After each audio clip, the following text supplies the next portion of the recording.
আসসালামু আলাইকুম। এই পর্বে আমরা এরর লগ এবং র অ্যাক্সেস লগ সম্পর্কে বিস্তারিত জানবো। কন্ট্রোল প্যানেলে যাচ্ছি। কন্ট্রোল প্যানেলে যাওয়ার পর এই যে এখানে অপশন রয়েছে এরর্স এবং র অ্যাক্সেস লগ। আমরা এরর লগ প্রথমে দেখি। এখান থেকে ভিজিট করব।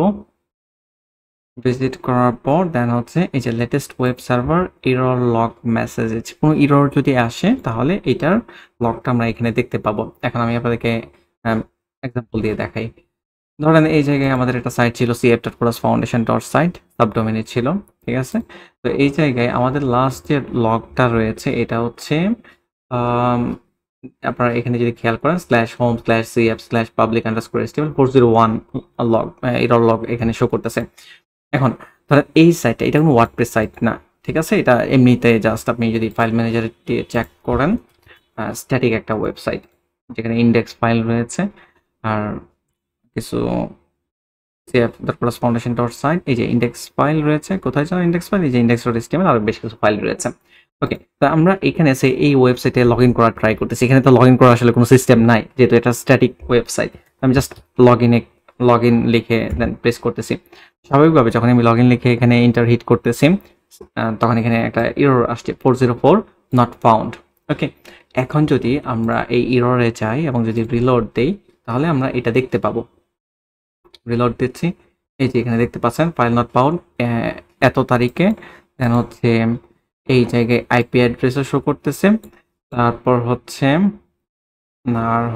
আমরা এই যে file not found 404 HTML visit করতেছে। এখন ভিজিটররা কোন জায়গায় কোন আইপি অ্যাড্রেস থেকে কোথায় 404 বা অন্য যে কোনো এরর ফেস করতেছেন, তো এটা আপনি এখান থেকে কিন্তু চেক করতে পারবেন। ওকে, যেমন আমরা যদি এই সেটটাতে চেক করি coursefoundation.site, এটা তো হচ্ছে আমাদের মেইন ডোমেইন। এখানে ওয়ার্ডপ্রেস ইনস্টল করা রয়েছে।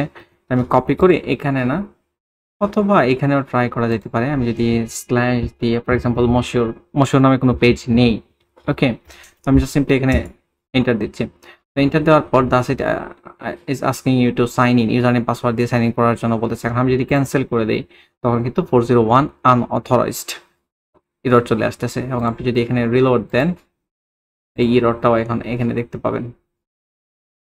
ঠিক আছে, এই যে দেখতে পাচ্ছেন 401 এরর চলে আসছে অলরেডি। public_html যাচ্ছে। আমরা মূলত এই যে এটাতে অ্যাক্সেস করতে যাচ্ছিলাম moshiur.foundation.site এই সাবডোমেইনে, কিন্তু এটাতে তো অ্যাক্সেস করা যাবে না। যাই হোক, আশা করি আপনারা বুঝতে পেরেছেন যে এরর লগ কিভাবে আপনারা এখান থেকে আইডিয়া পেয়ে যাবেন, ট্রাবল শুট করার জন্য হেল্পফুল হবে। তারপর আরেকটা হচ্ছে র অ্যাক্সেস লগ। এখানে আমরা ভিজিট করতেছি। ভিজিট করার পর দেন এইটা এই জায়গায় ডাউনলোড কারেন্ট র অ্যাক্সেস লগ বা আর্কাইভ র লগ রয়েছে।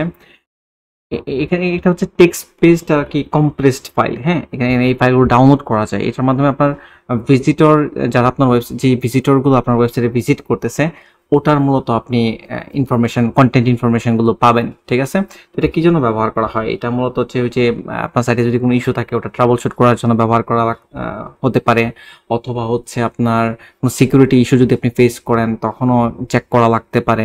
ঠিক আছে, আমি দেখাই আপনাদেরকে। মানে এটা সিমিলার অনেকটা ওই যে ভিজিটর্স আমরা দেখেছিলাম না, ওটার মতোই। ওই যে ভিজিটর্স, এখানে যদি আপনি ক্লিক করেন এখানে যে ইনফরমেশনগুলো foundation.site/ssl যে ইনফরমেশনগুলো থাকে আইপি অ্যাড্রেস, কোন ইউআরএল ভিজিট করতেছে, ঠিক আছে, ইউজার এজেন্ট, তো ওই ইনফরমেশনই কম্প্রেসড আকারে আপনি পাবেন। দেখাই আপনাদেরকে।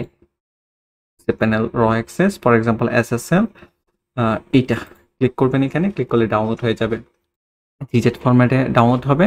দেন আপনি এটাকে এক্সট্রাক্ট করতে হবে, এক্সট্রাক্ট অল, দেন এক্সট্রাক্ট করার পর দেন এটা আপনি open with for example notepad দিয়ে আমরা ওপেন করতে পারি। ব্রাউজার দিয়ে হয়তো ওপেন করা যাবে। আমি নোটপ্যাড দিয়ে ট্রাই করছি। নোটপ্যাড দেন জাস্ট ওয়ান্স, বা কোড দিয়ে এডিটর দিয়ে ট্রাই করে দেখতে পারেন। জাস্ট ওয়ান্স ক্লিক করতেছি।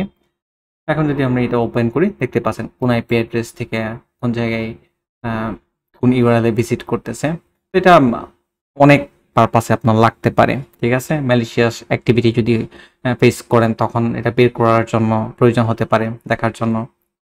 ওকে, তো এখানে মোটামুটি যে কম্প্রেসড আকারে আমাদেরকে ফাইল দিয়ে দিছে। এখন আপনি আপনার মতো করে এখান থেকে চেক করবেন, কোনো ইস্যু থাকলে ফাইন্ড আউট করার ট্রাই করবেন। ওকে, আশা করি আপনারা বুঝতে পেরেছেন। এই জায়গায় এই যে তারিখ, সব টাইম, সবকিছু লেখাই রয়েছে। আইপি অ্যাড্রেস তো পাচ্ছেনই, প্রথমেই আইপি অ্যাড্রেস দেওয়া রয়েছে, পেজের ইউআরএলও দেওয়া রয়েছে। কোন পেজে ভিজিট করতেছে, কোন ব্রাউজার দিয়ে ভিজিট করতেছে। আশা করি আপনারা আইডিয়া পেয়েছেন যে ইরর এবং র অ্যাক্সেস লক কিভাবে আপনারা দেখবেন এবং প্রয়োজনে ব্যবহার করবেন। Thank you.